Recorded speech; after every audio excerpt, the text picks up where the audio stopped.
months ago, we moved 5 states away from our home of 21 years. A number of reasons existed, the most important of which was having our American four-square house get in the way of 3 people having a drug-related gun battle. God provided for this move in miraculous ways. One of the less important reasons for moving, when compared with possibly getting shot, is our proximity now to New York City. New York City is our favorite place in the entire world. The trip used to take 10 hours, now it only takes 2. We prefer the Hell's Kitchen neighborhood, which is sometimes called Clinton, nothing to do with Bill Clinton. We always find a discounted hotel rate. This time, we stayed at the Edison Hotel. We had stayed there about 8 years ago and found it to be a bit shabby. This trip, the hotel was newly refurbished and both the lobby and the room were amazing. We always head first to our beloved Flame Diner. We were delighted to see that the Flame had survived the pandemic. I ordered my favorite 58th Street omelet while Bruce had a breakfast burrito. Their coffee is fantastic and the service is top drawer. The Flame is not a touristy place, but a regular New Yorker spot.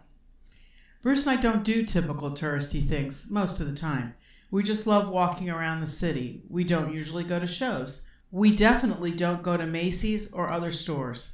I do love to window shop, but I'm not into paying New York prices for things. We are going to make an exception when Hugh Jackman opens in The Music Man on Broadway. Not too far away from the hotel is a flagship Krispy Kreme location. My sister and nieces are Krispy Kreme freaks.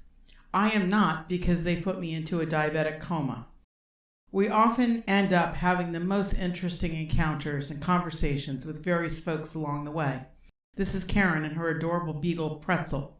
She told us that she felt that God had sent us her way that morning. Since I often pray that God would give me the privilege of reaching out in love to someone else, we were so blessed by that comment. We headed for the Museum of Natural History to see an exhibit about color. What fascinated me the most was the ancient use of color and what compounds previous civilizations used to make various hues. It put me in mind of Lydia, who the New Testament says was a seller of purple. I was glad to see that the statue of President Theodore Roosevelt outside the museum was still in its familiar place. It is slated to be removed. This makes me very sad, not only because TR was a great president, but also due to the Night at the Museum movies where Robin Williams played TR. Just a sad loss for both reasons.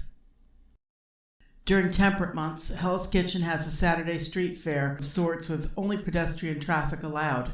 There are interesting vendors and the different food smells emanate for blocks, from gyros to Mexican street corn.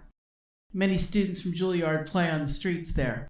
We saw Augie, a saxophonist, and the 2 other musicians who formed his trio. We were a crowd of blacks, whites, Asians, and Hispanics, but we were all one with the music.